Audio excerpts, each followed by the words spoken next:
Yeah. If you look at the story of the Titanic, why is that so legendary? One is it involved a lot of very important American and very important English people at a time when the media age was just starting. So when the news of it got through, it's cabled around the world and everybody could talk about it and record what happened. Now this story, this was in an age before media. Nobody they ever were knew. 331 not very important people, although they had a very important treasure. Yeah.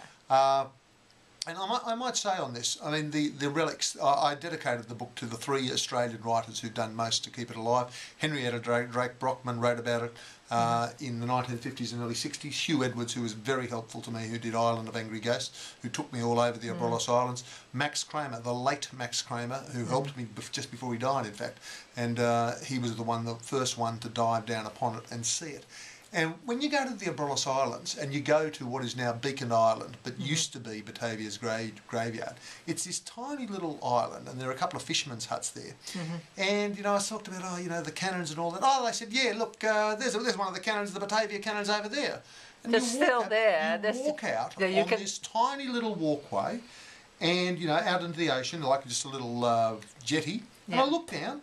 And there's one of the cannons off the Batavia there. But they did that on purpose, I was told, so that the divers would have something to look at and actually remind them of what happened to you. I want you to follow me around. I want you to follow me around and ruin every good story I've got.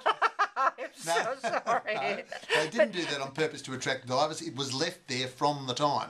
So the other thing I say about this, that when you're the Dutch ambassador, what's his name? Willem André. Very nice man. Yes. And that was in November last year, I think, or probably November last year, where the Dutch people were kind enough to give to Australia their collection of Dutch relics, because the notion was that they should be all put together in the place closest to where they were. And I thought, I mean, it was handing over not quite the Magna Carta, but it was a very it was important. It was a very generous gesture by the Dutch government, and I thought that we in Australia should have celebrated it a bit more. I did my bit, Anneke. What did you do? I broadcasted it. Hey, come on, I did my bit. But tell me one thing. How much of your story, the Batavia, is fiction and how much is historical fact? It all happened from first to last. In your mind? Not in my mind. You go to the original documents. I've been to The Hague, I've been to Amsterdam, I've got 2 Dutch historical experts helping me the whole way through. The way that I tell it. Now, when this story first came to light, everything that I have just said to you, absolutely happened. Now, to take the historical data and turn it into something that'll feel like a novel, so it's not a dry historical text, is not easy. No. And at one point there was a Dutch Australian by the name of Willem, W-I-L-L-E-M, Willem Sibinaar, and he was a Dutch Australian living in Western Australia.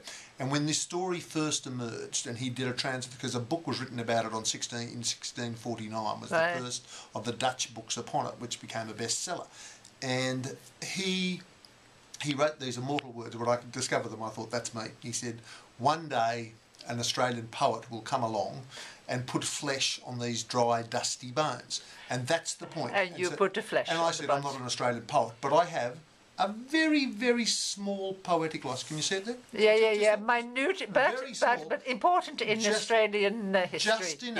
Just enough. I'm not going off on wild speculation. No. I'm saying, like a Sudoku puzzle, when you go through the original documents of what happened, there are 2 basic documents. One is Pelsart's journal and the other is the Predicant's letter.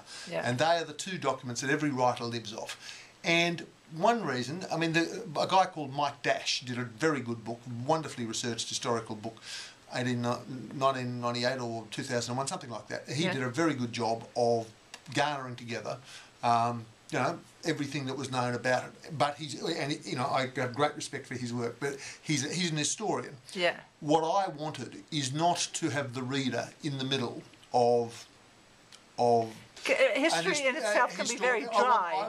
That's right. Although Dash's is not so dry, but I want, the way I write, I want the reader to feel like they're in the middle of the story. And I'm thrilled to have sold the translation rights to this book to a Dutch publisher just a couple of weeks ago. And Excellent, congratulations. Thank you. And the publisher said, well, for me, I feel like it's the equivalent of a Dutch writer writing about the Eureka Stockade and an Australian publishing house saying, we want That's that. excellent. And the Dutch publisher said, I felt like I was in the middle of the story. And I'm pleased with it because I'm thrilled with it. We've just gone to #1 non-fiction in Australia today on the Dymocks list.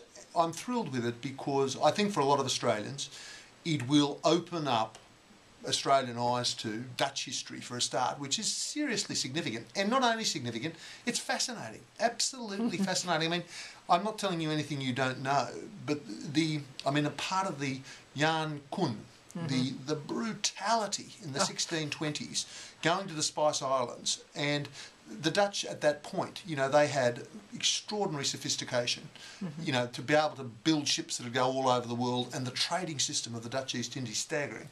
But they didn't muck around, and it amazed me in researching this that at one point when they wanted to wipe out the people on the Banda Islands, they sent for the Japanese samurais. And so in 1620, they said, yep, send them up to Japan, bring back a ship of samurais, we'll pay them so much per day. And then they cut the samurais loose and start killing them. And it's just like 400 years ago. Mercenaries. But also, not only mercenaries, but global. In terms of, this was not, I sort of pictured life back then as little villages, nobody moving very far from where they were, but the Dutch were all over the world. We had a stockholding in Japan in those days, so we knew. But the Dutch also invented the world's first corporation, the VOC, the Dutch East Indies Company. And the first stock market. That's right, and all of that, and I found that fascinating. Right. And, to cut to the chase, I want everybody listening to run, not walk, but run to your nearest bookstore, get the Batavia, tell everybody. I hear you.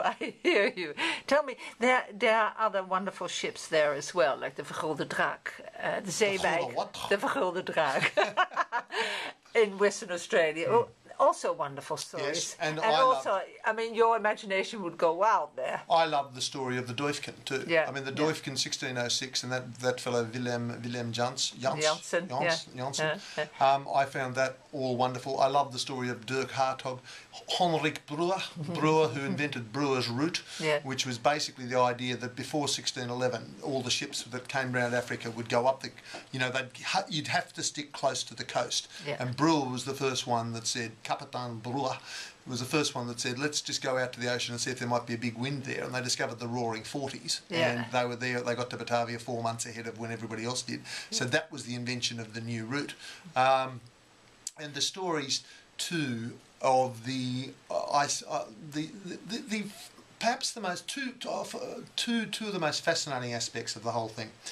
One is when I was doing the research and went to the Abrolhos Islands, and I got, you go walk all over the Abrolhos and walk all over the high islands, Wallaby Island, East Wallaby, West Wallaby, getting a feel for what happened. Then going over the spot where the ship actually hit. And I was in a plane, and you look down, and it's pointed out to me, you can see on the reef the imprint of the Batavia, nigh on 400 years after it hit. There is this pale shape of a ship. But you can see it because you know it's there. Yeah, sure. But it's there. Once you see it, there's no doubting it. That's the shape of the ship. You can see the whole thing. Yeah. That stunned me that should still be there. The other thing is, if you look at the history of European involvement in Australia, that the first European construction ever built on Australian soil was a set of gallows. It's just stunning because what happens with the rescue ship? They come in and they start the punishment, But it is staggering. What does that tell you about us? Well, but it's not just you. It's Europe. It's a staggering thing that Europeans should have got to Australia and said, you know what? I think what we really need here, we need a set of gallows. We're going to have to start killing some people. It's just amazing. It's this sense of control we have. But there is also what is also standing. When I say European construction, by that I mean wooden construction with saws and nails and hammers. Yeah. There was, but Webby Hayes before that had also built a fort, so that to hold off the baddies as the baddies are coming for them, he'd built a fort, and that fort is there to this day. And again, when I went to the Hague, to the National Archives, the National Archives there, and I got Pelsart's journal, and I said to the guy that was helping me, I said, look, I'm thrilled that you'll let me have Pelsart's journal to look through, but I can't help but feeling it should be under glass with 6 guards around it with guns, because for me this is a holy relic. I can't believe that right here is... It is, yeah.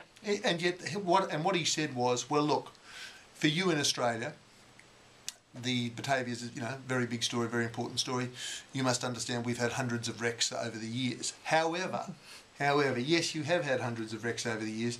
You haven't had a story like this one. I mean, it doesn't get any better than this story. No, this is a good one. You know, I want to again address what you're saying about how much of what I've said is true and not true. Everything I've said is true, but I've used the tiny poetic license to fill in the small gaps.